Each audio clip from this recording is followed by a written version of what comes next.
శ్రీమాత్రే నమః. శ్రీ లలితా సహస్రనామంలో 963వ నామము శమాత్మిక. ఈ నామానికి అర్థం ఏంటి అంటే శమ అంటే శమము, ఆత్మిక అంటే తన ఆత్మస్వరూపంగా కలిగినది అని అర్థం. శమము అనే పదానికి ఏంటి అర్థము అంటే అంతరేంద్రియ నిగ్రహము అని అర్థం. జగన్మాత ఎప్పుడూ చిదానంద స్వరూపిణిగా ఉంటుంది. ఆ తల్లి ముఖంలో ఎప్పుడు చిరాకు, కోపము, క్రోధము ఇలాంటివేమీ కనిపించవు. ఇది కేవలం అంతరేంద్రియ నిగ్రహం కలిగిన వారికి మాత్రమే సాధ్యమవుతుంది. శమము, దమము, ఉపరతి, తితీక్ష, శ్రద్ధ, సమాధానము ఈ ఆరింటిని సమాధి షట్క సంపత్తి అని అంటూ ఉంటారు. ఎవరైతే ఈ ఆరింటితో నిజ జీవితంలో జీవిస్తూ ఉంటారో వారికి అశాంతి అనేదే ఉండదన్నమాట. ముందుగా మనం అనుకున్నట్లుగా శమము అనేది అతేంద్రియములను నిగ్రహించడం ద్వారా వాటి ద్వారా మాత్రమే సాధ్యమవుతుంది. ఇంద్రియాలు 2 విధాలుగా ఉంటాయి. అవేంటి? బాహ్య ఇంద్రియములు, అంతరేంద్రియములు.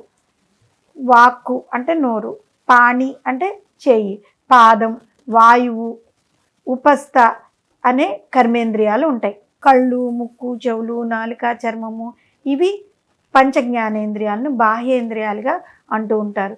ఇక మనసు, బుద్ధి, చిత్తము, అహంకారము ఇవి అంతరేంద్రియాలు.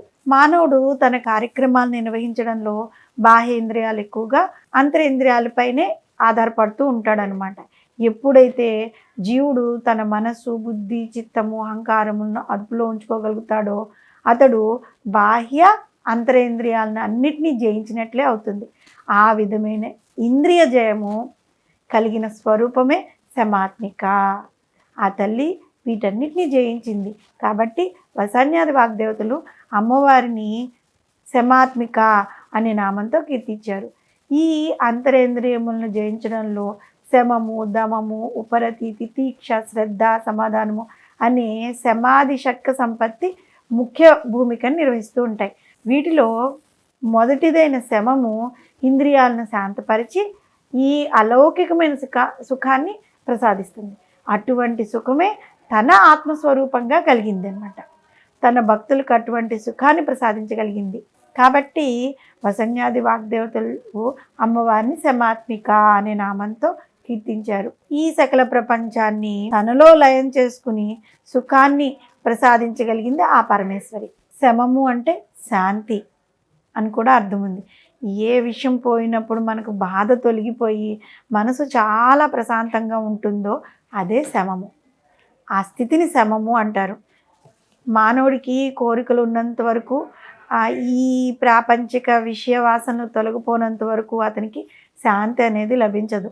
జాగృత, స్వప్న, సుషుప్త అవస్థల్లో మానవుని ఈ కోరికలు వెంబడిస్తూనే ఉంటాయన్నమాట. కేవలం ఈ 3 స్థితులను దాటి జీవుడు ఎప్పుడైతే ఆ తురీయావస్థను చేరుకోగలుగుతాడో అప్పుడే అతనికి కోరికలన్నీ నశించిపోయి ఈ విషయవాసనలన్నీ తొలగిపోయి ప్రశాంతత కలుగుతుంది. అటువంటి స్థితి ఆ మానవుడికి వస్తుందన్నమాట. దాన్నే సమాధి స్థితి అంటూ ఉంటారు. అందుకనే జగద్గురువులు ఆదిశంకరులు తురీయాకాపిత్వం దురిదిగమ నిస్సీమ మహిమ అని వ్యాఖ్యానించారు. తురీయావస్థలో శమము లేదంటే శాంతిమైన స్థితి లభించిన అసలు శాంతిమైన స్థితి జీవితులు లభించేది అతడు ఈ జన్మ మరణాల రూపమైన ఈ సంసార చక్ర భ్రమణం నుండి బయటపడి పునర్జన్మ రాహిత్యమును పొందగలిగినప్పుడే అని చెప్పారనమాట. ప్రతి సాధకుని యొక్క ఆశయం ఇదే కావాలి. మాండూక్య ఉపనిషత్తు ప్రపంచోపశమం శాంతం చతుర్థం శివం అద్వైతం మన్యతే అని వ్యాఖ్యానించింది. సుఖము, దుఃఖము, సమస్త వికారములు ఇవన్నీ కూడా సంసారం అనే ప్రపంచంలో జీవుడు ఉన్నంత వరకు జరుగుతూనే ఉంటాయి. అవి తప్పనిసరి. ఇవన్నీ కూడా శమించిపోయే స్థితియే శాంతి స్థితి. ఆ స్థితియే మోక్షస్థితి. అటువంటి శాంతి స్థితి కలిగినది తనను ఆరాధించి స్మరించే భక్తులకు ఆ స్థితిని ప్రసాదించింది కాబట్టి శమాత్మిక అని వాగ్దేవతల చేత కీర్తింపబడింది అమ్మవారు. ఉపశాంతో యమాత్మ, శాంతమే తన స్వరూపంగా కలిగిన ఆత్మస్వరూపిణి పరమేశ్వరి. అటువంటి శాంతి గుణములు కలవారి యందు ఆ తల్లి ఎప్పటికీ ఉంటుంది. శమమును లేదా అలౌకికమైన సుఖమును తన ఆత్మస్వరూపంగా కలిగి ఎల్లప్పుడూ చిదానంద స్వరూపునిగా ఉండి తన భక్తులకు తురీయావస్థని ఆ తర్వాత జన్మ మరణ రహితమైన పునర్జన్మ రాహిత్య స్థితిని ప్రసాదించే జగన్మాతను శమాత్మిక అనే నామంతో మనం భక్తి శ్రద్ధలతో పూజిస్తూ ఉన్నట్లయితే ఆ తల్లి మనకి మోక్ష స్థితిని ప్రసాదిస్తుంది. ముందు శాంతి స్థితిని ప్రసాదిస్తుంది.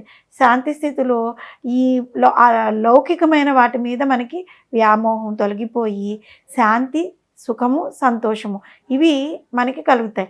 ఆ స్థితిని మనం చేరుకోగలిగినాడు ఆటోమేటిక్గా ఆ తల్లి ద్వారా మనకి మోక్ష స్థితి కలుగుతుంది. ఎప్పుడైతే మనకి ఆ తురీయావస్థని దాటుతామో ఆ స్థితి మనకి లభిస్తుందో అప్పుడు అంతా శాంతి కదా. కాబట్టి వీటినన్నిటినీ మనకి ప్రసాదించగలిగే తల్లి ఆ తల్లి మాత్రమే. శ్రీమాత్రే నమః.